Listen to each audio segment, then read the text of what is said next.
Income हो जाए तो फिर मैं अपने आप को सफल मानूंगा। मतलब क्या चीज है असली सफलता की? पैसा। पैसा है तो हम लोग सफल हैं। और आरसीएम बिजनेस में जितने भी आप यहाँ पर लोग बैठे हैं सब किसके लिए आए हैं? पैसे के लिए आए हैं। मैं तो अपनी बता दूं, मैं तो आया पैसे के लिए। अब कैसे आए पैसे के लिए? पैसा आरसीएम बिजनेस में कैसे आएगा उसको समझना है सर। क्या समझना है? पहला इसमें आपको ना पैसे के लिए विनम्र होना पड़ेगा।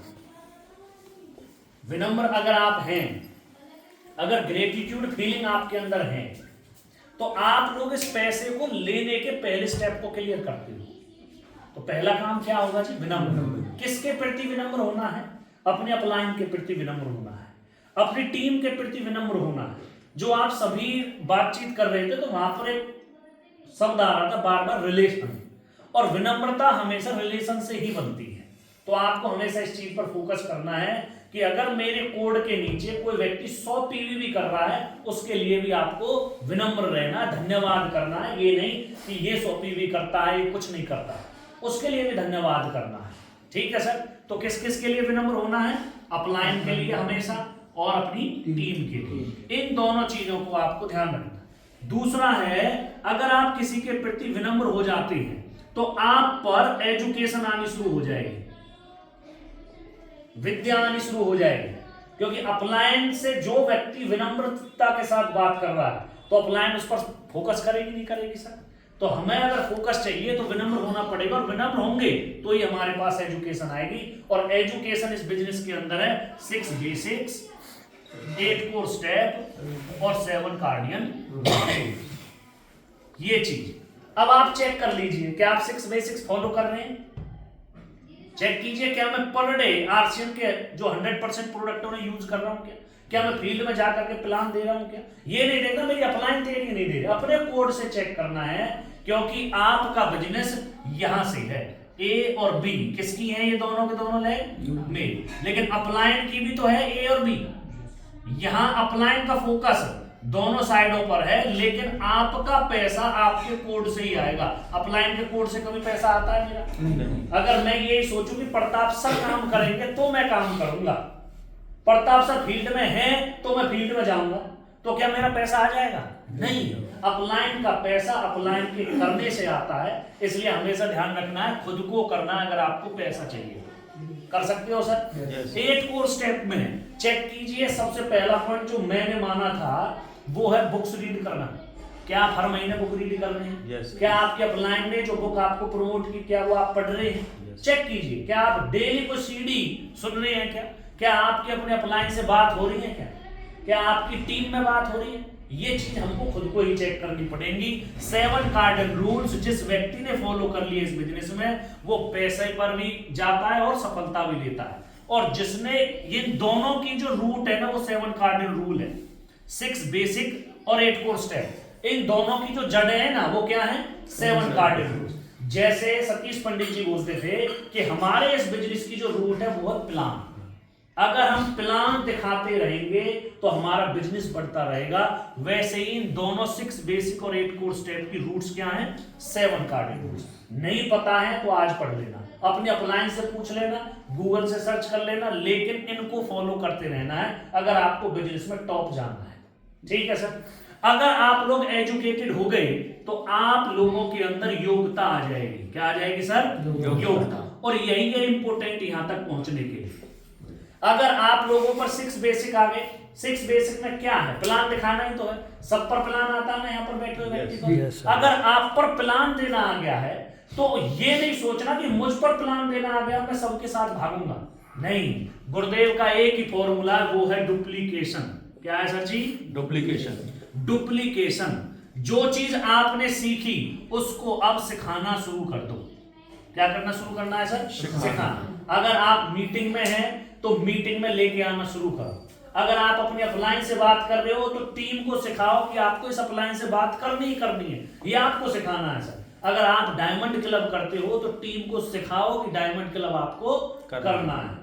अगर आपको फ्री होना है तो क्या होना है सर? फ्री। और फ्रीडम तभी मिल सकती है जब आप उस चीज को डुप्लीकेट करना शुरू कर देंगे। क्या आप लोग तैयार हैं डुप्लीकेट करने के लिए? चेक कीजिए अपने कोड के नीचे आपने कितने ए लैग में कितने लोगों को आप कॉपी कर रहे हो और बी लेग में कितने लोगों को कॉपी कर रहे हो। जिस दिन ये दोनों साइडों में 5-5 लोग आपके कॉपी हो गए सेम जो आप करते हो, अब मतलब मैं हूं, मेरी टीम में ए और बी दोनों लेग हैं।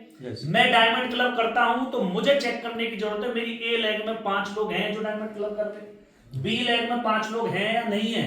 अगर नहीं है तो उन पर मुझे काम करना है। किसको काम करना है? मुझे। ये नहीं मेरी अपलाइन को, ये नहीं कि इसे काम करना है। किसको काम करना है? मुझे करना है। यही कमिटमेंट अपने साथ रखनी है। ए ग्रुप में 5 और बी ग्रुप में 5। अगर आप खड़े होकर के मीटिंग कर रहे हैं, चेक कीजिए ए और बी में क्या मेरे दोनों साइड्स में खड़े होकर के मीटिंग करने वाले साथी तैयार होंगे? नहीं हुए तब तक रेस लगानी है, तब तक आपको भागना है। और जब तक आप यहां तक इन 5-5 पर नहीं जाएंगे तब तक आप इस चीज पर नहीं पहुंचेंगे। और इस चीज पर पहुंचने के लिए मैंने बता दिया, पहला आपको ग्रेटिट्यूड फीलिंग्स लानी पड़ेंगी अपनी टीम के प्रति भी, अपने अपलाइन के प्रति भी। आपको एजुकेट होना पड़ेगा। यही है आरसीएम बिजनेस में एजुकेशन पूरी। 6 basic 8 core step cardinal rule यही है इस बिजनेस में। जैसे ही आपकी एजुकेशन पूरी होगी आप लोग एबिलिटी वाले लीडर बन जाएंगे। जैसे ही आप में योग्यता आई आप डुप्लीकेट करना शुरू करेंगे और डुप्लीकेशन ही इस बिजनेस की रूट है।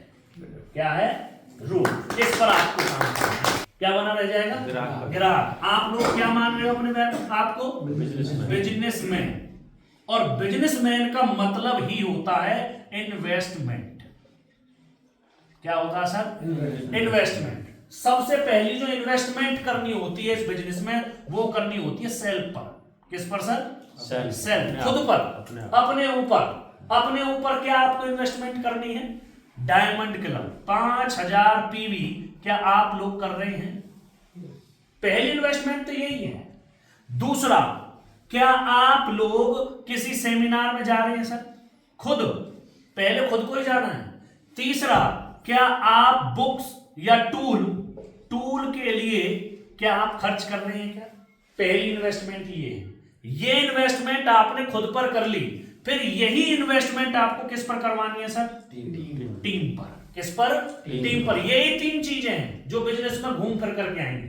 पहला डायमंड क्लब, दूसरा सेमिनार में जाना, तीसरा है टूल पर काम करना। अगर हमारे पास टूल ही नहीं होंगे तो क्या हम किसी को प्लान दे पाएंगे सर? नेवर। और इस बिजनेस में सबसे बड़ी चीज है वॉल्यूम। क्या है? वॉल्यूम। वॉल्यूम से ही इस बिजनेस में वैल्यू है सर। बिल्कुल। प्रताप सर इमराल्ड अचीवर है, ठीक है सर। घर से बैकग्राउंड इनका कितना है? 5 किले, अकेला बेटा, गाड़ी है, नोहरा है, घर है, बड़े बड़ी चीज है।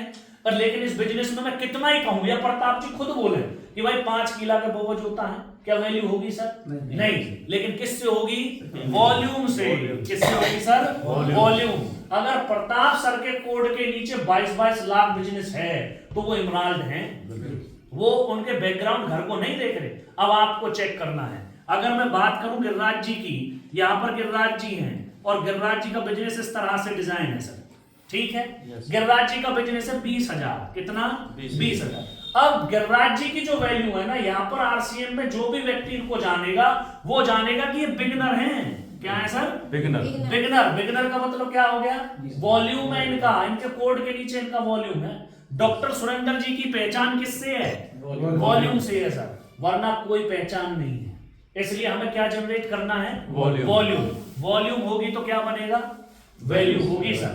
चाहे आपकी अपलाइन की नजर में हो, चाहे टीम की नजर में हो, चाहे सिस्टम की नजर में हो, चाहे क्रॉस ग्रुप की नजर में हो। मैं चाहे कितना भी अच्छा बोलने वाला हूं, ठीक है सर, चाहे मैं कितना भी अच्छा दिखता हूं, चाहे मैं कितना ही पढ़ा लिखा हूं, लेकिन मेरी वैल्यू किस वजह से हो रही है? मैं यहां पर स्टार पर्ल हूं। मेरे कोड के नीचे 10-10 लाख बिजनेस है। इस चीज पर आपको ध्यान देना है। अगर आप लोगों को वॉल्यूम खड़ा करना है तो वॉल्यूम खड़ा करने के लिए ये देखना है कि मुझे इस महीने में करना क्या है। जैसे मार्च की तैयारी चल रही है, अभी मार्च को लेकर के बड़ी तैयारी है सर। मैं यही चीज सोच रहा था कि सर मेरा 1 तारीख को ही हो जाएगा, 26 लोग हैं जो लीडर सुपरफास्ट करने वाले, बहुत बढ़िया सर। लेकिन मार्च से पहले डिस्प्ले वॉल ओपन पर काम करना है सर। किस पर? Display wall. जो गंगाराम जी के 26 या मैं 30 लोग मान लूं, ये 30 लोग 1 तारीख को कब करेंगे? जब इनका क्या रहेगा? Display wall.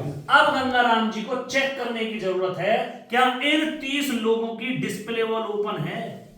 अगर डिस्प्ले वॉल ओपन है तो उनके पास स्टॉक होगा नहीं होगा डॉक्टर साहब? इसलिए जो आपकी लिस्ट है उस लिस्ट से प्लस में ये चेक करना है। मान के चलिए मैंने गिरिराज नाम लिखा, क्या नाम लिखा? गिरिराज। अब इस गिरिराज के साथ में ये चेक करना है क्या इसकी डिस्प्ले वॉल है क्या? प्लस में लिखनी है DW, display wall. Display wall है जिस साथी की वो 1 तारीख को पक्का करेगा। लेकिन नाम जो आपने चाहे 40 के लिख लिए चाहे 50 के, वो इनको नहीं करने वाले सर, वो करेंगे 10 तारीख तक। और वो भी कब करेंगे? जब प्रताप सर में सेमिनार मीटिंग होगी तब 10 तारीख तक होगा। इसलिए आज से ही फरवरी मंथ हमारा बेस मंथ है। इस महीने में हमें एक ही काम करना है, जितने भी लोगों की हमने लिस्ट बनवा ली सर, केवल फोकस किस पर करना है? डिस्प्ले। 1 तारीख को बिजनेस लाने के लिए तो पावर समझिए डिस्प्ले वॉल की सर, समझ में आई बात? अब दूसरा, हम लोगों ने डिस्प्ले वॉल भी ओपन करवा ली, लेकिन डिस्प्ले वॉल पर स्टार्टिंग में कितने रुपए का सामान लेगा वो? 10,000। अब ये 10,000 जो लेगा डिस्प्ले वॉल पर सामान जो लेगा, उसकी ही ओपनिंग 20,000 से करवा दो। बिल्कुल। किससे करवा दो सर? 20,000। अब 20,000 से कैसे होगी, ये भी तो बात सोचने की है। बिल्कुल। खुद को फील्ड में आना पड़ेगा। जिस व्यक्ति को आप 10,000 में काउंट कर रहे हो, उस व्यक्ति के साथ पर डे फील्ड अभी से ही करनी शुरू करो सर। जो आपके 1 मार्च तक उसका डिस्प्ले वॉल फुल का फुल भी हो जाए और घर में सामान भी नहीं बचे।